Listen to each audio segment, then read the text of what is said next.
Would you die for the Eucharist? Today's martyr did just that. I don't know about you, but the news lately is pretty depressing when you think about the Eucharist. We see churches giving out Jesus in envelopes for people to consume in their car.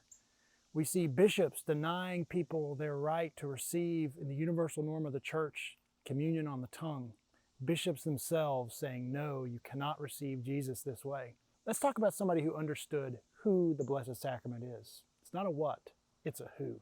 Jonas Brenner was born in Hungary in 1931. He went to a Cistercian school for a little while as a young boy, but then the communists took over and he couldn't go to Cistercian school anymore. Still, when he turned 18, he took his vows as a novice with the Cistercians and took the name of Brother Anastasius. He was ordained in 1955 at the age of 24 years old. He became a priest serving our Lord and his congregation. He kept some journals during his novitiate as a young Cistercian.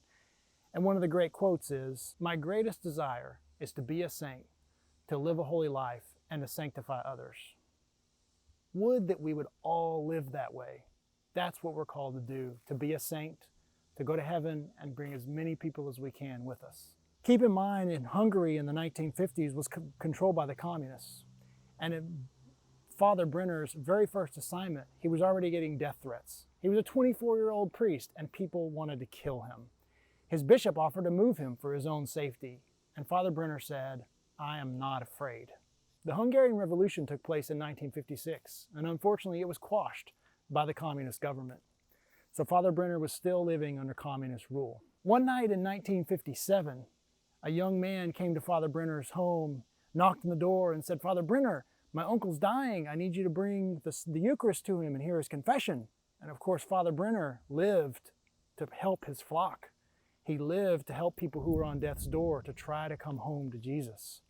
And so he got the Eucharist wearing his surplice, and he began the long journey through the dark woods with this young man to go minister to his uncle. Little did Fatherbrenner know at the time that it was all a ruse. There was attackers waiting in the woods, and as Fatherbrenner was making his way to try to find this young man's uncle, attackers sprung on him. They stabbed him 32 times. They stomped on his body, and they killed him that night while he was simply trying to administer the Eucharist to a man who he thought was on death's door. When the villagers found Fatherbrenner's body the next morning, he was bloodied, he was dead, and he was still clutching the pyx that held our Lord. He didn't let go. He didn't let Jesus be profaned. He protected the body, blood, soul, and divinity of our Lord with his dying breaths. Fatherbrenner died in 1957, just shy of his 26th birthday.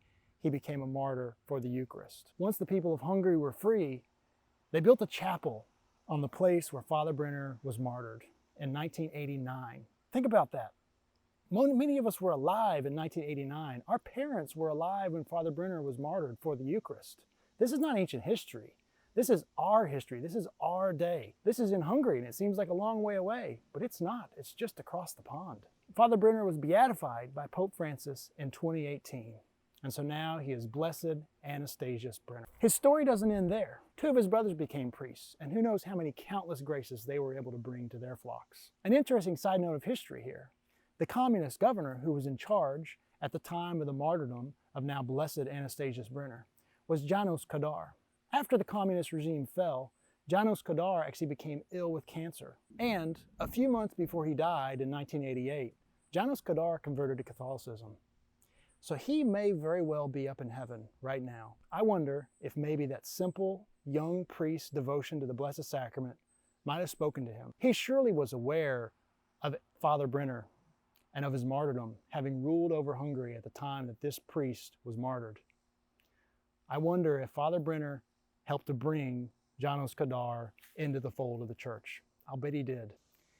What's most remarkable about Fatherbrenner's story is we still have his surplice. There's footprints on his surplice. Not only did they want to kill Fatherbrenner, they wanted to humiliate Fatherbrenner for his beliefs, for his belief that Jesus is present in the most holy sacrament of the Eucharist. Would you die for the Eucharist like Fatherbrenner? I'm not sure I could, but I hope that someday, if I had to, that I would.